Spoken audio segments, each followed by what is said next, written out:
Now next आएगा birth control. ये कौन से बर्थ कंट्रोल? पॉपुलेशन एक्सप्लोजन नहीं होए, पॉपुलेशन एक्सप्लोजन अगर हो गया तो पॉपुलेशन एक्सप्लोजन और पॉपुलेशन को कंट्रोल कैसे करने का? सो कंट्रोल करने का एक तरीका that is called as birth control. So इसमें दो मेथड आता है, एक आता है टेम्पररी मेथड और दूसरा आता है permanent method. Permanent method is surgical method. Temporary method में क्या क्या आएगा? टेम्पररी मेथड में आता है natural method, safe period, rhythm method. दूसरा आएगा कॉइटस इंटरप्टस और विड्रॉल। तीसरा आता है लैक्टेशनल एमनोरिया। फोर्थ वन आता है chemical means that is spermicides. Fifth आता है mechanical means that is barrier method. और सिक्स आएगा physical that is oral device. और सेवन आता है other contraceptives. Now natural method, safe method और रिदमिक मेथड का मतलब क्या है? See normally you know that menstrual cycle में 14 डे ऑफ मेंस्ट्रुअल साइकिल में ओव्यूलेशन होता है। सो ओव्यूलेशन के 4 या 5 दिन पहले और ओव्यूलेशन के 4 या 5 दिन बाद का जो पीरियड है that is totally 10 to 12 days is the high fertility rate. अगर ड्यूरिंग दिस पीरियड में अगर सेक्सुअल इंटरकोर्स हो गया, कॉपुलेशन हो गया, so there is a chance of fertilization. So avoid sexual intercourse between those period that is before fourth day of mid menstrual cycle and fourth day after mid menstrual cycle. So in natural method, safe period, rhythmic method में, in natural method the principle of avoiding chances of fertilization is used. A week before and a week after menstrual bleeding is considered the safe period for sexual intercourse. So ये जो period है ovulation के पहले 4-5 दिन, ovulation के बाद के 4-5 दिन, मतलब 14th डे में ओव्यूलेशन होता है। 14th डे के पहले 4 दिन और बाद में 4 दिन, मतलब ये टोटल 8 to 10 डेज जो पीरियड है वो हाई फर्टिलिटी पीरियड है। वो पीरियड छोड़ के जो बाकी के पीरियड है वो सेफ पीरियड बोलते हैं। सेफ पीरियड में अगर सेक्सुअल इंटरकोर्स करते हैं तो there is a no or less chance of fertilization. This idea is based on the fact that ovulation occurred on the 14th day of menstrual cycle. Its drawback lies in having a high rate of failure. लेकिन ये 100% successful method नहीं है।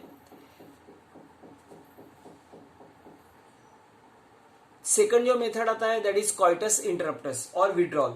ये method क्या है?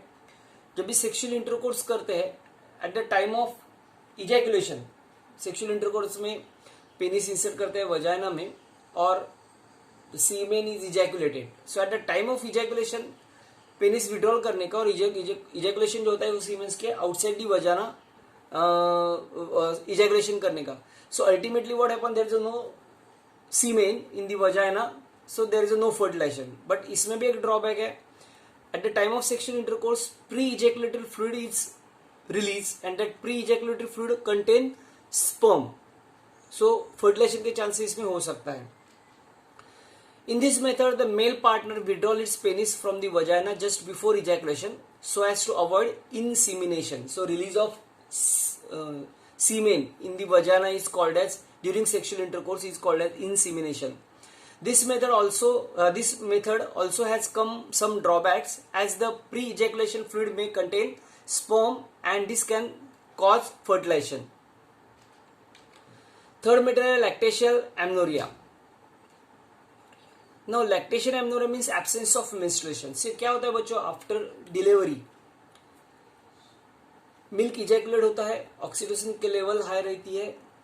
ये सबकी वजह से, प्रोजेस्टेरोन के लेवल सबकी वजह से एफएसएच की सिक्रीशन नहीं होता है, मेंस्ट्रुअल साइकिल नहीं आता है। सो मेंस्ट्रुअल साइकिल नहीं आएगा तो ओव्यूलेशन भी नहीं होता है। So there is no fertilization. So this method is based on the fact that ovulation does not occur during the period of intense lactation following partulation. Therefore, as long as the mother breastfeeding, the child fully chance of conception are almost negligible. However, this method also has high chance of failure. Chemical means में आता है स्पर्मिसाइड्स।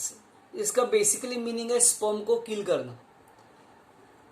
वजाना के अंदर के layer अंदर inner side से स्पर्मिसाइड्स अगर हम लोग लगाते हैं तो सीमेन डिस्चार्ज होने के बाद स्पर्म की डेथ हो जाएगी। अगर स्पर्म की डेथ हो गई तो फर्टिलाइजेशन के चांसेस कम है.